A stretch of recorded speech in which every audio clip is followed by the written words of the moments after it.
जय हिंद, जय श्री राम। आप सबको मेरा नाम पुलकित वर्मा है।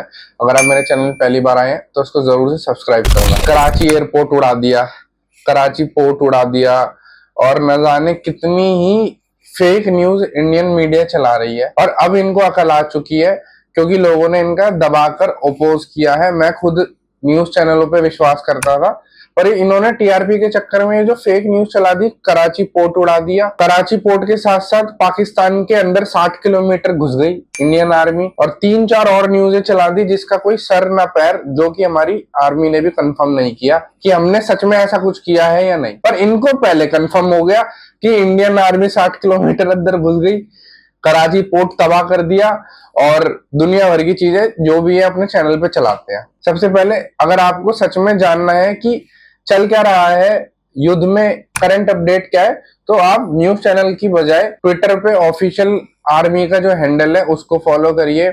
और ट्विटर पे 3-4 लोग हैं जो सच में वेरीफाइड न्यूज डालते हैं और लोगों को बताते हैं कि अब यहाँ पे ये हो गया, अब यहाँ पे ये हो गया। न्यूज चैनलों के पास बाद में खबर आती है और न्यूज चैनल इतना एग्जेचरेट करके चीजें बताता है ना, होगा कुछ बता देंगे उसको, कुछ हल्का सा कहीं कुछ हो जाएगा तो बता देंगे वहां पे ये इतना बड़ा कुछ हो गया, 10 का 100 बता देते हैं। और ऐसे टाइम में ना, वो तो ठीक बात है कि वॉर में हमें फिजिकली भी और मेंटली भी खेलना होता है। मेंटली जितना ज्यादा हो सके ज्यादा से ज्यादा बताओ कि हमने नुकसान किया है, ताकि सामने वाली पार्टी के ऊपर एक मेंटल प्रेशर क्रिएट हो जाए कि उनका इतना नुकसान हो गया है।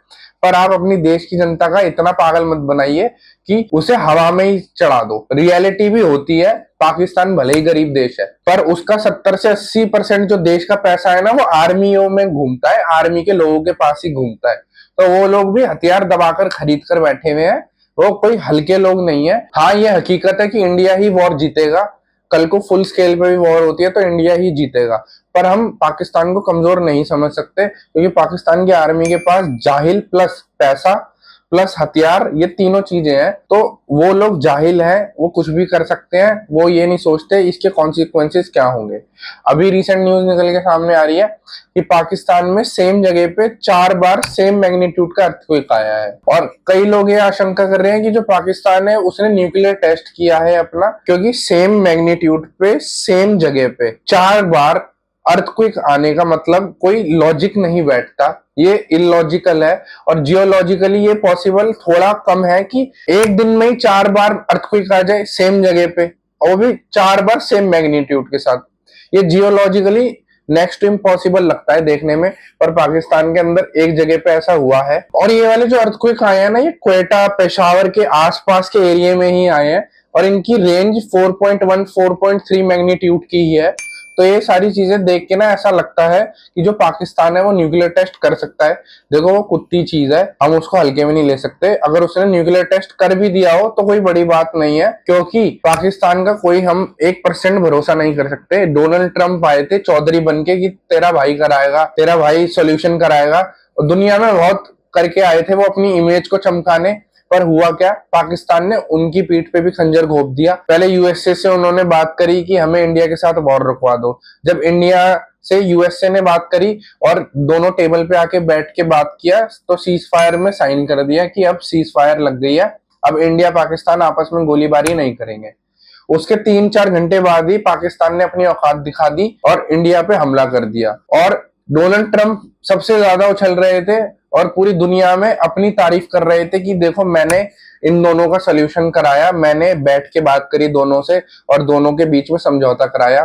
तो आपका समझौता आपको ही मुबारक। पाकिस्तान ने ना आपका सोचा ना इंडिया का तो कभी सोचा ही नहीं। और आप जो इतने चौधरी बन रहे थे ना कि मैंने मसला हल करा दिया, आपके मुंह पे भी वो तमाचा मार के गया है। और ये सच्चा और ये सच्चाई है। और अगर यूएस से अभी भी नहीं समझा कि पाकिस्तान कैसा है तो वो कभी नहीं समझ सकता। और खैर, सबको पता है यूएसए पे तो खुद पाकिस्तान ने इतनी बार हमला कराया है, और 9/11 ओसामा बिन लादेन को छुपा के रखा था, इतने सालों तक बताया ही नहीं, और यूएसए से पाकिस्तान पैसा भी खाता था। तो पाकिस्तान एक ऐसी कौम है, ऐसी नस्ल है जिसको धरती से हटाना काफी जरूरी है। अगर इसको नहीं हटाया तो ये हमारे धरती को धीरे धीरे कैंसर के तौर पे खा जाएगी। और पीछे से बलूच आर्मी भी इनकी अच्छे से सर्विस कर रही है।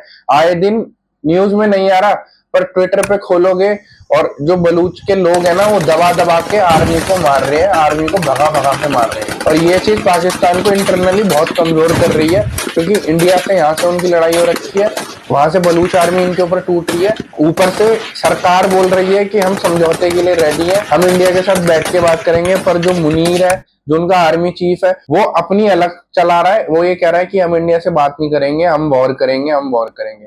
तो पाकिस्तान के घर में, जो एक घर है पाकिस्तान, उसमें आपस में ही लोग इतने लड़ रहे हैं और दुनिया को ये दिखा रहे हैं कि हम एक है, पर पाकिस्तान के अंदर बगावत चालू हो रखी है, जिसका जो मन आ रहा है वो कर रहा है। और आने वाले टाइम में पाकिस्तान का अंत है, ये डूब ही जाएगा देश, क्योंकि ना इसके पास पैसा बचेगा, ना हथियार बचेंगे, और जितने भी लोग हैं वो भुखमरी से मर जाएंगे। और रही इनके पानी की बात, तो वो पानी तो इनके हमारे हाथ में है, जब हमारा मन करेगा जब हम पानी छोड़ेंगे, जब हमारा मन नहीं करेगा जब हम पानी नहीं छोड़ेंगे। और जिन भी सैनिकों ने हमारी भारत भूमि की रक्षा करते हुए अपनी जान गंवाई है, हम देखो उनका तहे दिल से शुक्रिया अदा करते हैं, और उनकी आत्मा को भगवान शांति दे, क्योंकि अगर वो नहीं है तो हम नहीं है, वो नहीं है तो मैं ऐसे बैठ के वीडियो भी नहीं बना सकता, ना मैं आप लोगों से अपनी वीडियो के थ्रू बात कर सकता। सब कुछ उन्हीं की वजह से है। तो जो लोग हमारे देश की रक्षा कर रहे हैं और अपनी जान गंवा रहे हैं, उनका जो सेक्रीफाइस है वो अनमैचेबल है, और उसको जितना हम सराहें उतना कम है। और उन सबके लिए दिल से रिस्पेक्ट है कि वो अपनी लाइफ सेक्रीफाइस कर रहे हैं हमारी नेशन के लिए। और अगर पाकिस्तान अब कोई हरकत करता है ना, तो देखो सीज फायर तो गई तेल लेने, हमें इंडिया को अच्छे से इसका जवाब देना पड़ेगा, क्योंकि ये हमें मारते रहेंगे, हम कब तक सहते रहेंगे, हम कब तक सिर्फ रिटेलिएशन करेंगे। अब हमें चढ़ के मारना होगा, ये एक मारे तो इनमें 10 चाटे उतार दो, इनमें 10 गोलियां उतारनी पड़ेंगी, ताकि आने वाले टाइम में पाकिस्तान एक मारते हुए भी सोचे कि अगर मैंने एक गोली छोड़ी तो वहां से 100 गोली आएगी। इजराइल की पॉलिसी इंडिया को अपनानी पड़ेगी, तभी परमानेंट सोल्यूशन हो सकता है, वरना 3-4 दिन वॉर चलेगी, सब शांत हो जाएगा, 1-2 महीने बाद लोग भूल भी जाएंगे कि 2 महीने पहले कांड चल रहा था इंडिया में। और होगा यूं 3-4 साल बाद फिर से पहलगांव की जगह कहीं और अटैक हो जाएगा, पहलगांव में आर्मी चली जाएगी तो पहलगांव की जगह कहीं और अटैक हो जाएगा, और ये साइकिल चलती रहेगी चलती रहेगी। फिर आईएमएफ पाकिस्तान को लोन दे देगा, इंडिया से वॉर चालू हो जाएगी, फिर इंडिया रिटेलिएशन करेगा, और ऐसी छोटी मोटी गोलाबारी चलती रहेगी, लोग लिटिल लिटिल मरते रहेंगे, कभी 20 उनके गिर गए, कभी 25 हमारे गिर गए, कभी 30 उनके गिर गए, कभी 30 हमारे गिर गए। इसका कोई परमानेंट सोल्यूशन नहीं निकलेगा। परमानेंट सोल्यूशन तो इजराइल से कोई निकालना सीखे, कि उसने गाजा स्ट्रिप का नाम ही मिटा दिया नक्शे से, लोग गाजा स्ट्रिप को रिकॉग्नाइज ही नहीं कर पा रहे। इतनी लंबी गाजा स्ट्रिप थी, 30-40 किलोमीटर तक नामो निशान मिटा दिया, कि पूरी खत्म कर दी उन्होंने, ताकि इजराइल शांति से जी पाए। और हमास है, उसको इतना बुरा मारा है इजराइल ने, इतना बुरा मारा है, वो सबको पता है, उसका मैं क्या ही बताऊं। तो इंडिया को भी ऐसे ही कुछ ना कुछ करना पड़ेगा, नहीं तो छोटे मोटे होते रहेंगे, ये हमारे 25 गिरा देंगे, हम इनके 25 गिरा देंगे, ये कभी हमारे मारेंगे, ये हम फिर इनके मारेंगे, ये सब चलता रहेगा। सीज फायर वगैरह का देखो कोई फायदा नहीं है, इंडिया को चढ़ के मारना पड़ेगा, और चढ़ के मारेंगे तभी पीओके वापस आ पाएगा, नहीं तो पीओके ख्वाब रह जाएगा, और सिर्फ पॉलिटिकली इशू रह जाएगा पीओके। सब पार्टी बोलेगी हम पीओके दिलाएंगे, हम पीओके दिलाएंगे, वोट ले लेंगे, और पीओके कभी इंडिया के पास वापस नहीं आएगा। और ये अच्छा मौका है पीओके लेने का। हमारी आर्मी का जो मोराल है वो पूरा हाई चल रहा है, उसे हाई ही रहने देना है। उसे अगर डाउन कर दिया ये इंडिया के लोगों ने, तो वो हमारे देश के लिए अच्छी बात नहीं है। हमें आर्मी का पुरजोर तरीके से समर्थन करना है, और अगर जरूरत पड़ी तो बॉर्डर पे भी जाके आर्मी की हम मदद कर देंगे, जिसकी जैसी मदद हो सकती है वैसे कर देंगे। पर इस टाइम इंडिया को चढ़ के मारना पड़ेगा, तभी इसका कोई सोल्यूशन निकलेगा। भाईचारा और ये वो सब चीजों से, हमारा पड़ोसी मुल्क है, ये सब चीज अगर सोचने लगेंगे ना, तो देखो इंडिया का नुकसान है इसमें। और अब सहनशीलता खत्म हो चुकी है, आखिर 70 साल हो गए हैं, अब इनको चढ़ के ठोको और इनको मारो, और होप फॉर द बेस्ट। जितने भी लोग अपने घर में है सुरक्षित रहिए, और जितने भी आर्मी वाले लोग हैं हमारे, उनके लिए दिल से सैल्यूट। जय हिंद, जय श्री राम, भारत माता की जय।